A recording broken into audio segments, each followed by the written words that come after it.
Hello everyone, நான் அனீஷ். இன்றைக்கி நம்ம எக்ஸலில் என்ன பார்க்க போகிறோம்னா அட்ரஸ் ஃபங்க்ஷனை பற்றி பார்க்க போகிறோம். எப்படி யூஸ் பண்ணலான்றதை பார்க்கலாம் வாங்க. Equal to address open bracket. இதுக்கு நமக்கு தேவையான பேராமீட்டர் பார்த்திங்கன்னா 3 பேராமீட்டர் வேணும். Row number, column number and then absolute reference அப்படி கேட்குது. So first row number 1,5 and then absolute number வந்து நான் 1 அப்படின்னு கொடுக்குறேன்.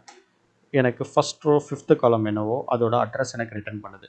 இதே ஃபார்முலாவில் இப்போது 1,5 அப்படின்னு கொடுத்து நான் அப்சல்யூட் ரெஃபரன்ஸ் நம்பர் கொடுக்காம என்ட்ரு பாஸ் பண்ணால் எனக்கு சேம் வேல்யூ தான் ரிட்டர்ன் பண்ணும். பிகாஸ் பை டிஃபால்ட்டாகவே அப்சல்யூட் ரெஃபரன்ஸ் 1 அப்படி தான் எடுத்துக்கும்.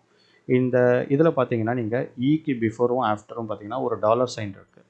இது எதுக்காக அப்படின்னா நம்ம வந்துட்டு எக்ஸலில் வந்து ஃபார்முலாஸில் ஒர்க் பண்ணும்போது சப்போஸ் ஃபார்முலா ரேஞ்ச் போட்டு நம்ம கீழே ட்ராக் பண்ணுவோம். ஃபார்முலாவை ட்ராக் பண்ணும்போது இந்த ரேஞ்ச் மூவ்மெண்ட் நடக்காமல் அந்த ரேஞ்சை லாக் பண்ணுறதுக்கான பர்பஸ்க்காக இந்த $சைன் நம்ம யூஸ் பண்ணுவோம்.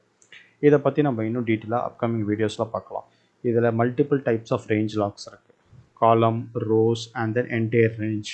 ஸோ அதோட நீட்ஸை நம்மளோட ஃபார்முலாவோட நீட்ஸை பொறுத்து இந்த ரேஞ்ச் லாக் ஃபங்க்ஷனாலிட்டி நமக்கு மாறும். இப்போ நம்ம பை டிஃபால்ட்டாகவே வந்து நம்ம 1 கொடுத்தோம். இதுவே நான் 2 கொடுத்தேன் அப்படின்னு பார்த்தீங்கன்னா ஈக்கு அப்புறம் வருது. இதே நான் 3 பாஸ் பண்ணியிருந்தேன்னா எனக்கு ஈக்கு முன்னாடி வரும். இதே நான் 4 பாஸ் பண்ணேன்னா எனக்கு ரெஃபரன்ஸ் பாயிண்ட்டே இல்லாமல் இருக்கும்.